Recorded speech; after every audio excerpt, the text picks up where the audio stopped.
परमेश्वर की नाम की महिमा हो। आप सभी को जय मसीह की। मेरे प्रियो, आज के इस दिन में इस वीडियो के द्वारा आप लोगों को मिलने में बहुत खुश हूं। हाँ मेरा प्रियो, प्रभु यीशु मसीह कितना महान परमेश्वर है, हमारे जीवन में आज का दिन को देखने दिया है। विशेष तौर से ये कोरोना महामारी हमारे भारत देश में इतना तेज से फैल रहा है। बहुत लोगों की मौत के खबर को हम सुन रहे हैं, हर रोज सुन रहे हैं मेरे प्रियो। लेकिन प्रभु यीशु मसीह हमारे जीवन में एक और दिन को बढ़ाया है, आज का दिन को देखने दिया है। प्रभु यीशु मसीह जिसको हम आराधना करते, कितना महान परमेश्वर है। हाँ मेरा प्रियो, आज के दिन हम एक अध्याय को हम अध्ययन करेंगे। फिलिप्पी की पत्री 4 अध्याय उसकी 6वीं आयत को हम पढ़ेंगे। मैं आप लोगों के लिए पढ़ना चाहता हूं। किसी भी बात की चिंता मत करो, परंतु हर एक बात में तुम्हारे निवेदन, प्रार्थना और विनती के द्वारा धन्यवाद के साथ परमेश्वर के सम्मुख उपस्थिति किए जाएं। यहां पर प्रेरित पौलुस इस प्रकार फिलिप्पियों की कलीसिया के लोगों के लिए लिखा है, किसी भी बात की चिंता मत करो, किसी भी बात की चिंता मत करो। मेरे प्रियो, इस दुनिया में जब हम देखते हैं हर एक व्यक्तियों के जीवन में चिंताएं जरूर होती हैं। इस दुनिया में जब हम जाते हैं कि किसी के पास, हर एक व्यक्तियों के पास अलग अलग प्रकार की चिंताएं होती हैं।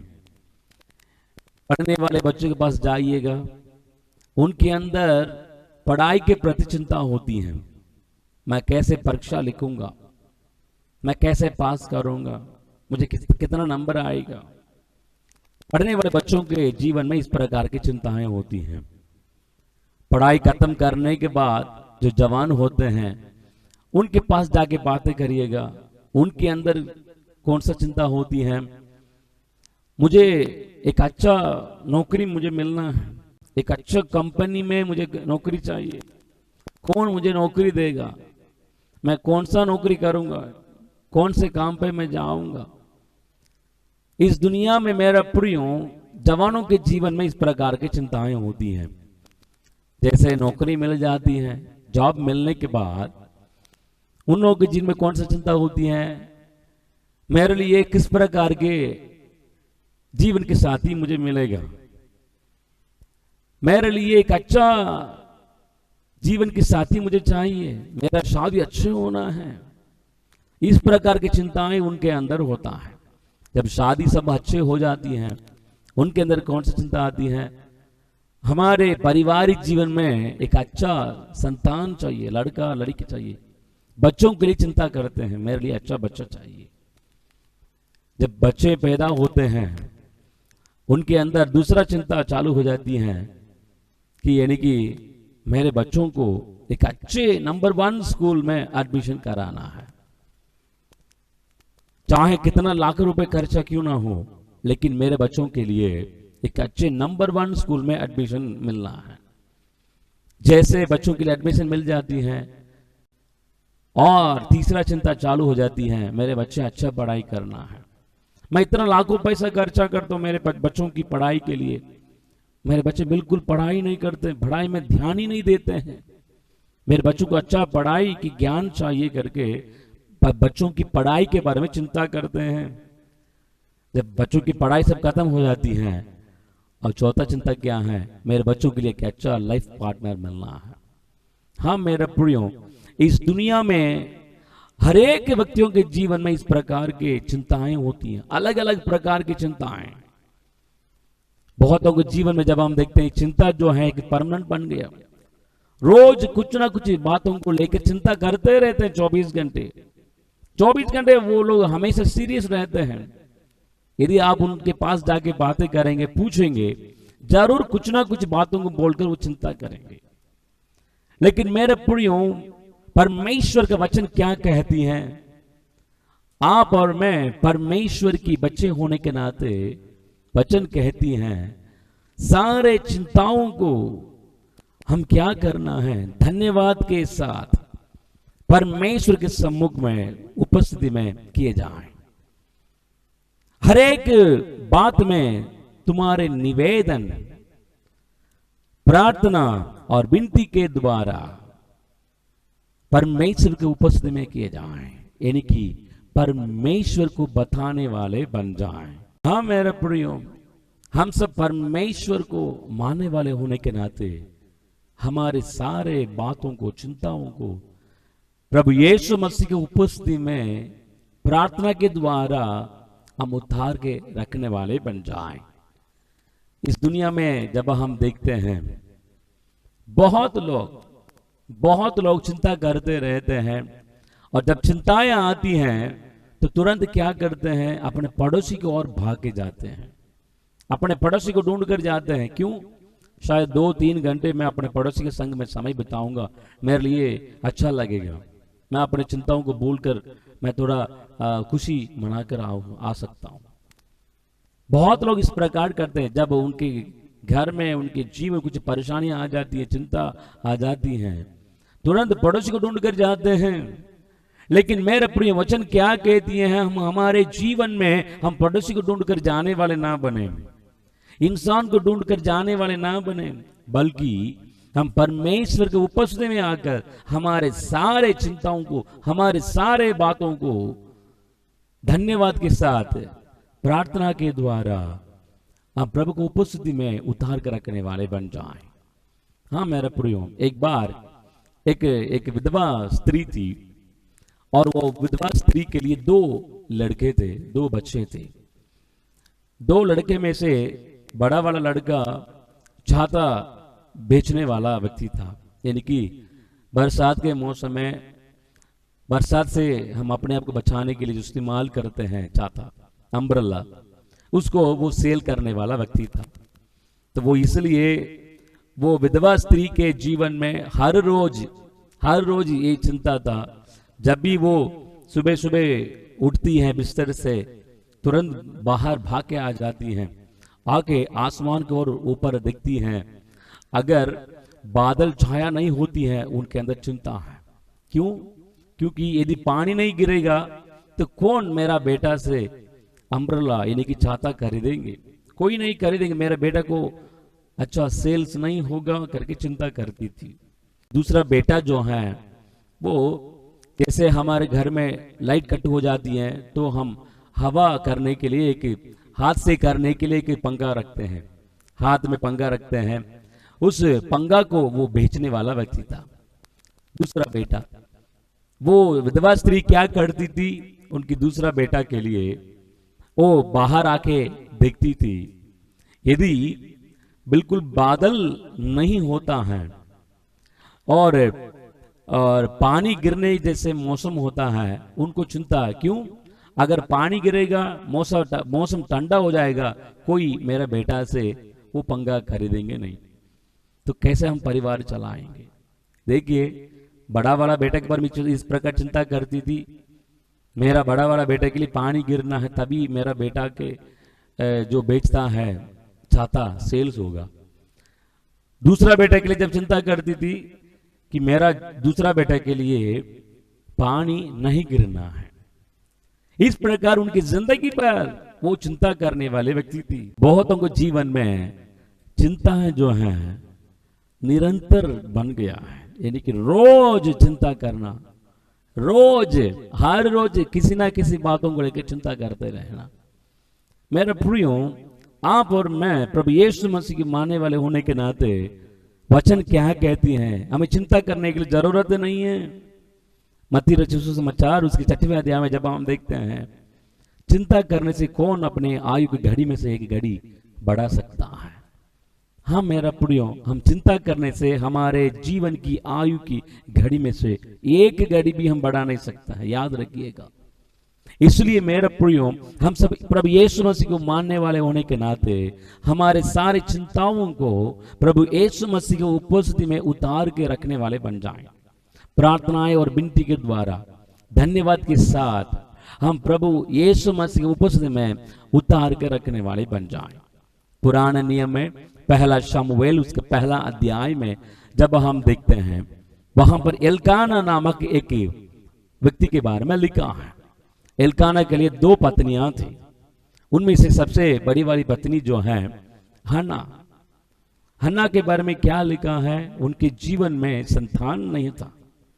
हन्ना के जीवन में संतान नहीं था, इसलिए हन्ना क्या करती थी? हर रोज वो चिंता करने वाले व्यक्ति थी, वो चिंता करने वाले औरत थी। एक बार उन लोग जैसे परमेश्वर के भवन में, यरूशलेम भवन में आके वे बलि चढ़ाने के लिए आते थे, परमेश्वर को दंडवत करने आते थे, तो हन्ना क्या करती थी?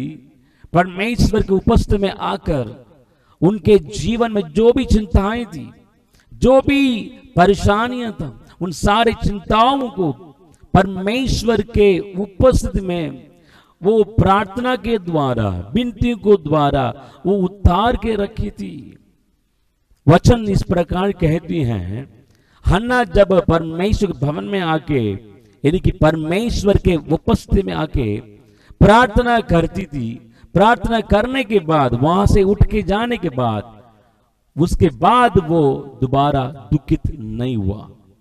मेरे प्रिय, ध्यान से सुनिएगा मेरा प्रियो, हन्ना परमेश्वर की उपस्थिति में आके प्रार्थना के द्वारा अपने सारे चिंताओं को उतार के रखने के बाद, उसके बाद वो चिंता नहीं करी। इसलिए देखते हैं परमेश्वर हन्ना के जीवन में एक अच्छा बेटा को दिया जिसका नाम है शमूएल नबी। हाँ मेरा प्रियो, इस वचनों को सुनने के इस समय में शायद आप लोगों के जीवन में इसी प्रकार बहुत सारे बातों को लेकर आप लोग चिंता करते होंगे। मेरे प्रियो, मैं आप लोगों को देकर बताना चाहता हूं, हमारे जीवन में किसी भी बातों को लेकर हम चिंता करने वाले ना बने। 7वीं आयत में इस प्रकार लिखा है, फिलिप्पियों की पत्री 4 अध्याय उसके 7वीं आयत में इस प्रकार लिखा है, तब परमेश्वर की शांति जो सारी समझ से परे है, तुम्हारे हृदय और तुम्हारे विचारों को मसीह यीशु में सुरक्षित रखेगा। हाँ मेरा प्रियो, जब हम हमारे जीवन में हमारे सारे चिंताओं को लेकर परमेश्वर के उपस्थिति में धन्यवाद के साथ प्रार्थनाओं के द्वारा, विनतियों के द्वारा हम प्रभु यीशु मसीह से बताते हैं, उसको उतार के रखते हैं, वचन कहती है 7वीं आयत में लिखा है, परमेश्वर का शांति जो है हमारे जीवन में भर जाती है। प्रभु यीशु मसीह हमारे जीवन को अपने शांति से भरने के लिए सामर्थी हैं। मेरे प्रियो, हमारे जीवन की किसी भी बातों को लेकर हम इंसान के पास जाने वाले ना बने, हमारे पड़ोसी के पास जाने वाले ना बने, बल्कि प्रभु के उपस्थिति में आकर उतार के रखने वाले बन जाएं। तब परमेश्वर का शांति हमारे जीवन को भर देगा। हाँ मेरा प्रियो, विशेष तौर से हमारे भारत देश में ये कोरोना जो महामारी जो है इतना तेज से फैल रहा है। पिछले साल से बढ़कर इस साल में कोरोना महामारी इतना तेज से फैल रहा है। जब हम हमारे घर में पूरा परिवार सहित बैठ के बातें करते हैं, कोरोना के बारे में बातें करते हैं, जब मोबाइल को हम ओपन करते हैं, मोबाइल में कोरोना के बारे में मैसेज हम पढ़ते हैं, जब हम टीवी चालू करते हैं, टीवी में भी कोरोना के बारे में हमें सुनना पड़ रहा है। जब हम घर से बाहर जाते हैं, बाहर के लोग भी हमसे कोरोना के बारे में बातें करते हैं। जब किसी दुकान में जाते हैं, दुकान वाले भी हमसे कोरोना के बारे में बातें करते हैं। हर जगह किसी के पास जाइएगा, कोरोना महामारी के बारे में बातें करते रहता है। मेरा प्रियो, जब इस प्रकार बार बार एक समस्या के बारे में हम सुनते रहते हैं तो हमारे अंदर एक प्रकार के डर और चिंताएं हमें आ जाती हैं।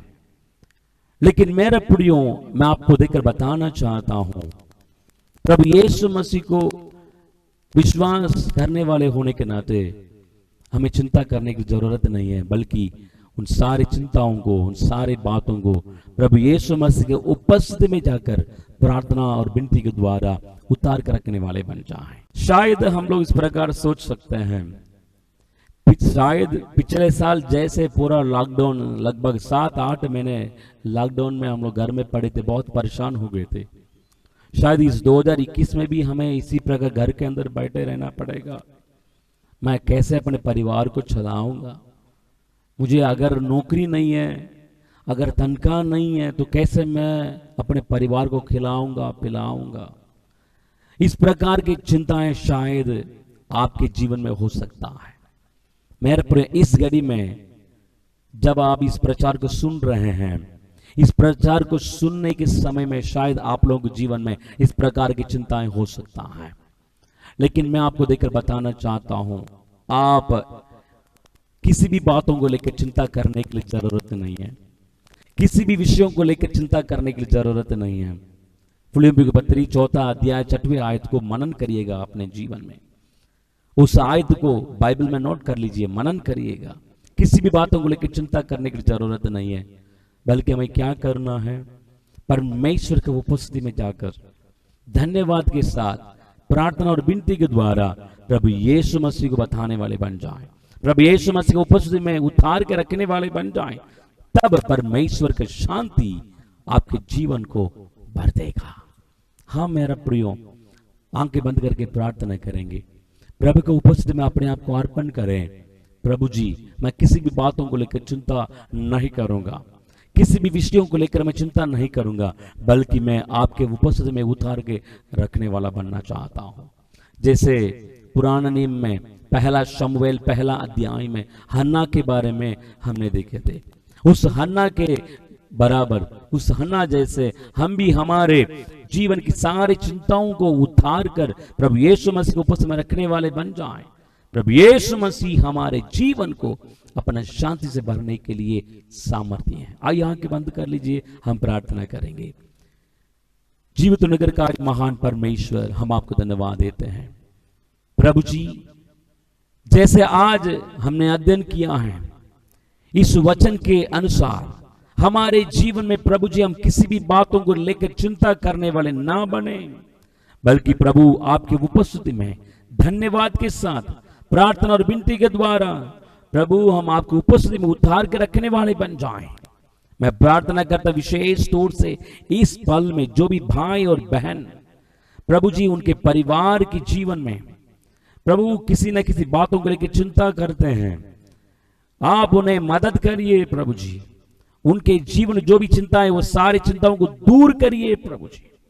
आप अपने शांति से भर दीजिए प्रभु। कभी भी अपने चिंताओं को लेकर किसी पड़ोसी के पास जाकर बताने वाले ना बने, इंसान के पास जाकर बताने वाले ना बने, बल्कि आपके उपस्थिति में आकर प्रार्थना और विनती के द्वारा आपको बताने वाले बन जाएं, आपके उपस्थिति में उतार कर रखने वाले बन जाएं प्रभु जी।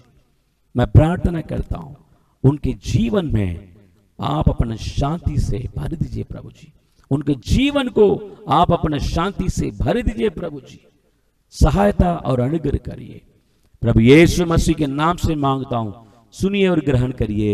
आमीन आमीन। हाँ मेरा प्रियो, जैसे आज हमने वचन को अध्ययन किया है, उस वचन के अनुसार आप चिंता करने वाले ना बने, बल्कि प्रभु को उपस्थिति में सारी चिंताओं को उतार कर रख दें। प्रभु आपको अपने शांति से भरने के लिए सामर्थ्य है। लगातार हमारे साथ जुड़े रहिएगा। प्रभु आप सबको आशीष दें। जय मसीह की। मेरे प्रियो, यदि आज का वचन आपके जीवन में आशीषित हुआ है, कृपया नीचे दिए हुए कमेंट बॉक्स में आपका कमेंट जरूर लिखिएगा और आपके दोस्तों को भी शेयर कीजिए ताकि वे भी आपके द्वारा आशीष पा सके। यदि अभी तक हमारे चैनल को सब्सक्राइब नहीं किए हैं तो कृपया करके सब्सक्राइब करिएगा और बगल में दिया हुआ बेल आइकॉन को भी प्रेस करिएगा ताकि हमारे हर एक वीडियोस को भी आप लोग आसानी से पा सकें। और आपके जीवन में कोई प्रार्थना निवेदन है, कृपया करके हमारे व्हाट्सएप नंबर या हमारे कॉन्टेक्ट नंबर में जरूर शेयर करिएगा ताकि हम आपके लिए प्रार्थना करने में बहुत मदद मिलेगी। प्रभु आपको आशीष दें।